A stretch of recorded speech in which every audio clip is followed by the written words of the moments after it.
Welcome back, everybody. We're doing another fun episode of Indie Reads Aloud. Today is another great children's book. I love having children's authors come on because, as a parent myself, I know that it's really important to find those 15 minutes out of the day after you get home from work and you could just sit the kids down on the couch and breathe for a minute. And that's exactly what programs like today are all about. Today, Kate Sanders is here to read for us. Welcome, Kate. Thank you. I'm Good to so be glad. here. I am so glad you came to read this story. I love this book, and I Thank think you. you just did an awesome job with it. Kate's going to be reading Dancing with the Skeletons in My Closet. This is super fun, and you guys are all going to understand where we go with this once you hear the story and see the illustrations. But I wanted to ask you, Kate, where did you get the idea to write a children's book about skeletons? Well, it came from my own personal experience from having skeletons in my closet and learning to bring them out and talk about them and dealing with the emotions that came with having those skeletons in the closet. And I found how happier I was after I did that. And I just really want others to experience that same joy and happiness. Awesome. Um, so you're an accounting supervisor by day and a children's book author by night. Um, Yes. how is that you get to balance those things? I mean, do you have two sides of your brain and they go on at different times, or do you sneak away in the middle of the day to write? How do you manage the left right brain stuff? So I've always been a numbers person. I've been doing accounting for over 30 years, but I did get a social work degree. And although I don't actively work in social work, I just have a passion to be able to help others deal with past trauma. Again, it comes from that personal experience, and I feel that we can heal, from our past, and I want to help people do that. I think it's an awesome idea. I love, and everybody's going to hear this in the story, but you really make this concept of self-soothing and self-acceptance very accessible to everybody. So I think that Thank this is you. a book that, yes, it's written for children, but I know some adults who are going to get this book in their stocking this year because I think it really is a universal message. I've been hearing that. I have had ministries reach out to me Mm. wanting to use this in their ministry for adults. I have heard of a marriage counselor who has Oh, bought it to use nice. in couples therapy. I have heard that yeah, that it is helping adults. I Although it's written, for that younger age group, I encourage even high schoolers to read it to younger siblings or to read it while they're babysitting. And it really makes the light bulb go off. Like, maybe I should talk to someone because we all have skeletons in our closet. Absolutely. I agree. I'm excited to have you read this story for us. I love this book, and as I've said You. ad nauseum on this program, I am a 6-year-old in recovery, and I just like it when people read out loud to me, especially books that I enjoy. So, and I think there's something special about an author reading their own book out loud. So I'm really excited today. So if you could please, when you are ready, take the microphone and read aloud.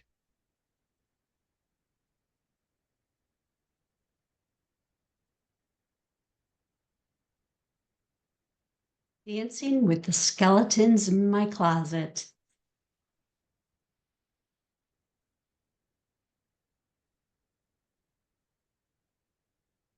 There it goes. I was just going to say we were having a technical issue, but we got it. Perfect. Okay, here we go.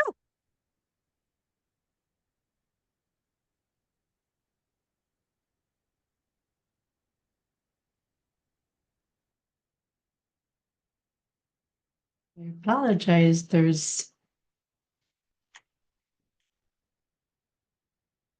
isn't it going now?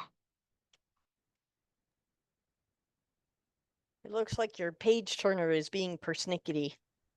Yes.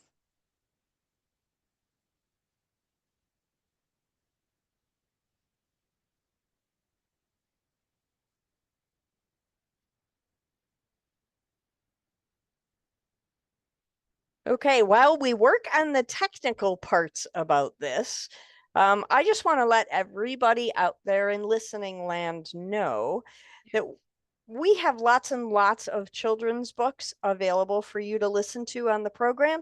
So we're available on Spotify and we are available on YouTube. And you can find all the links on my website at dkpwriter.com. Are we all set, Kate? Believe so. Thank you. Awesome. Go right ahead. The bright sunshine caused Nicholas to squint as he sat by himself on the swing during recess. Miss Marie, his fifth-grade teacher, noticed that he had not been himself for the last couple of days. His usual laughter was gone, and there was a definite sadness in his big brown eyes. His friends tried to get him to join them on the playground, but he just wanted to be alone. Hannah came over to Nicholas and sat on the swing beside him. The two went to the same school since kindergarten. Hannah and Nicholas were best friends for a long time, but even Hannah was having trouble getting Nicholas to play kickball, even though it was his favorite game. Hannah asked Nicholas if he wanted to play after school. He just stared at the ground, kicking at the dirt under the swing. But before he could say no, they heard the whistle signaling the end of recess. Hannah took that opportunity to say, "Great, I will see you after school." Then she ran to get in line. After school, Hannah walked to Nicholas's house. He lived just 5 houses down on the right. She rang the doorbell. Nicholas answered, but he did not say anything. He waved Hannah in and walked down the hall to his bedroom. Hannah followed him. Hannah took her usual spot in the oversized chair, while Nicholas sat at his desk where he had been playing a computer game. After a few minutes, she asked him, "What is bothering you, Nicholas? My mom always says you will feel better if you talk about it aloud." "I did something really bad, and I do not want anyone to know about it," said Nicholas in a whisper. Hannah was relieved to hear Nicholas begin to reveal what was bothering him. "My mom calls that a skeleton," Hannah responded. Nicholas looked up in surprise. "Huh? What does that mean?" "It means that whenever we do not want people to know something, we stuff it in a closet so no one can see it. Each thing is called a skeleton." Hannah could see that she now had Nicholas's full attention. "Mom says that we would all be much happier if we gave each skeleton a name, pulled him out of the closet, and danced with him." Hannah hopped off the oversized chair and began to dance around. This made Nicholas laugh. Hannah went over to Nicholas's closet and opened it. It was dark in there, but she pretended to grab the hand of an invisible skeleton. Nicholas looked horrified. "What are you doing?" he screeched, putting his hands over his eyes. She pretended to tug the skeleton out of the closet against his will. She said, "This is Angry Andy.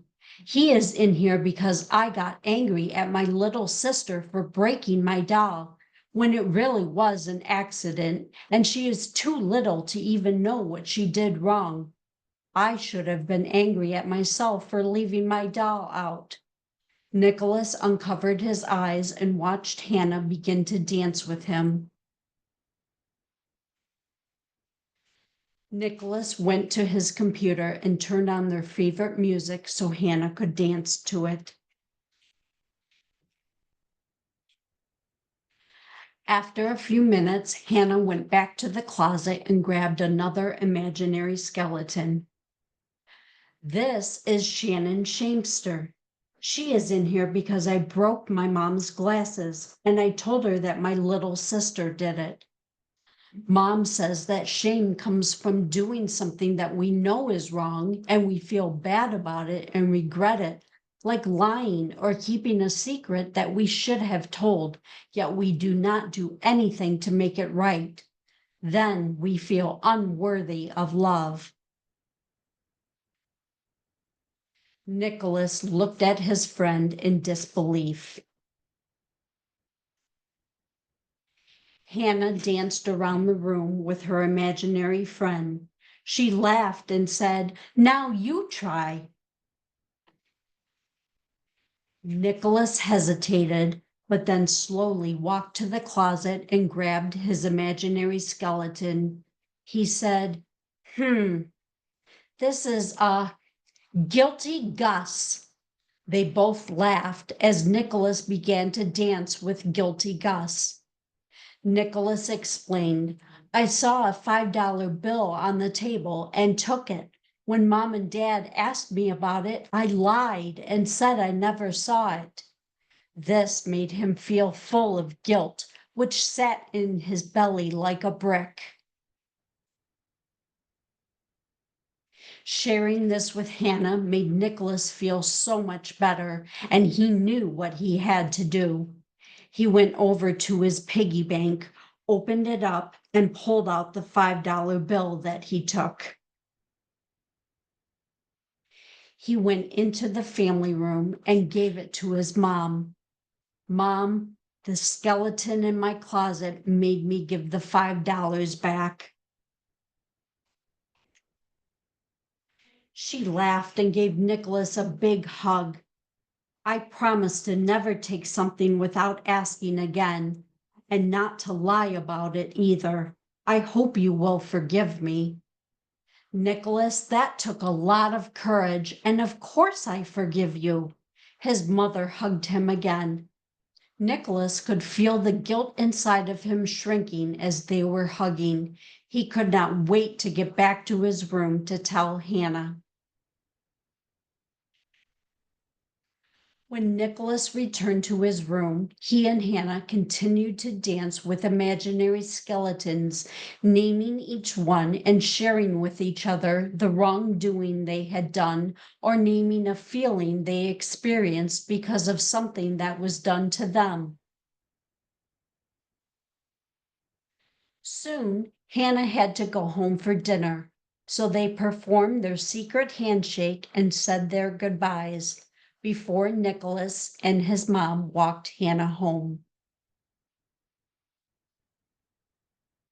When he returned home, Nicholas went to his closet once more. This time, he pulled out Regretful Reggie. "Reggie, I regret how I let Tommy's words upset me. I need to put myself in his shoes and realize he was just having a difficult day. I wish I could have a do-over." He dropped that skeleton on the floor and ran and got Jealous Jimmy and said, "Hannah will always be my best friend, even if she has other friends to hang out with sometimes." The next day at school, Miss Marie noticed Nicholas smiling and raising his hand to volunteer to read again. The student she knew was back. Just before lunch, she called Nicholas to her desk and said, "You are smiling again. What made the old Nicholas return?" He said, "I danced with my skeletons last night." Miss Marie looked at Nicholas with surprise. "Can you tell me what you mean by that?" He said, "Skeletons are like emotions, and we need to name them and dance with them so they are not so scary. If we ignore them, they hide in our closets and we become more afraid of them." Miss Marie nodded and smiled. She knew exactly what he meant. The end. Thank you very much. I love that story, and I especially really enjoy the illustrations. Can you tell me a little bit about the illustrator? So Nikki Sanders is my new daughter-in-law, and she actually started, she did the illustrations when she was a senior in high school. She did them by hand originally, but by the time I got my book published was 10 years later, and she switched to doing them digitally. But she kept true to the originals, and so yeah, she did a good job. She did. She's spectacular. And how nice Thank that you you. get to keep story creation in the family like that. How wonderful. Yes. So, what are you working on next? Is there another book that's going to come out of the closet, so to speak? There is another book in the works, and Nikki is working on the illustrations for that one as well. Fantastic. Can you give us a little teaser? Can you tell us a little bit about what it's about? Just a little. Just a little bit. It's also a children's book, and it's also social work based to help children learn how to let things go so they Awesome. don't build up. That's fantastic. How wonderful. I am super excited that you came on the program and I get to share your work Well, with my thank you for listeners. having me. And I look forward to seeing you at book events this summer. Thank you. Have a great night. You too.